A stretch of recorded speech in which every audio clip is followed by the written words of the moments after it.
మేము పలానా chit fund కంపెనీలో డబ్బు పెట్టడం వల్ల మా పిల్ల పెళ్ళైంది, మేము ఇల్లు కట్టుకోగలిగినాం, మేము కారు కొనుక్కోగలిగినాం అని చెప్పి ప్రతి ఒక్క చిట్ ఫండ్ కంపెనీలు ఏవైతే అడ్వర్టైజ్మెంట్స్ చేస్తున్నాయో వాటిని చూసి జనాలందరూ కూడా నమ్మి అరే మంచిగా ఉన్నదని చెప్పి పోయి దాంట్లో వాళ్ళు ఇంకా ఎవరైతే ఈ చిరు వ్యాపారాలు చేసే వాళ్ళు ఉంటారో వీళ్ళందరినీ టార్గెట్ చేస్తూ ఇంకా ఊర్లలో పోయి అక్కడ జనాలను టార్గెట్ చేస్తూ ఇంకా ఈ అడ్వర్టైజ్మెంట్లు హీరోలను వీళ్ళందరినీ పిలిచి అడ్వర్టైజ్మెంట్లు చేపించి జనాలందరినీ కూడా వాళ్ళ సైడ్ తిప్పించుకుంటా ఉంటారు.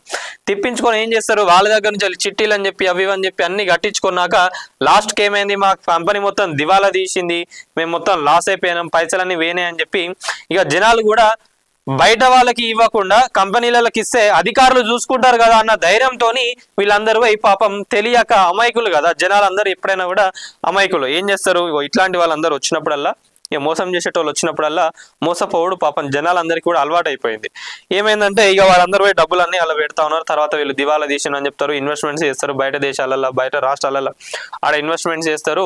ఇక మొత్తానికి అయితే దివాలా తీసింది అని చెప్పి వీళ్ళ పైసలు అయితే ఇవ్వకుండా మంచిగా వాళ్ళు తిరుగుతూ ఉంటారు. వాళ్ళందరూ ఏం చేస్తారు, వీళ్ళ ఆఫీసుల చుట్టూ ఈ బాధితులు ఎవరైతే ఉన్నారో వీళ్ళందరూ తిరుగుతూ ఉంటారు. కానీ వీళ్ళ డబ్బులు వస్తున్నాయంటే రావట్లేదు. ఇది ఏదో 1-2 ఇయర్స్ నుంచి కాదు, గత కొన్ని సంవత్సరాల నుంచి కూడా చాలా మంది బాధితులు ఉన్నారు.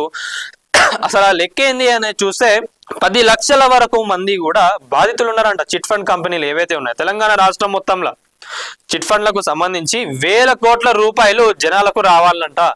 మరి ప్రజాప్రభుత్వం ఇంత మంచిగా ఆల్రెడీ తీసుకున్నది ఏంటిది, ఈ ఎవరైతే బాధితులు ఉన్నారో వాళ్ళందరికీ కూడా వాళ్ళ డబ్బులు రావాలని చెప్పి చెప్తా ఉన్నారు కదా. మరి తెలంగాణ రాష్ట్రంలో ఉన్న నాయకులు ప్రజానాయకులు అందరూ ఏం చేస్తా ఉన్నారు, ఎంతసేపు గవర్నమెంట్ ఏవైతే స్కీములు ఇస్తున్నదో అవి జనాల వరకు పోతే చాలా.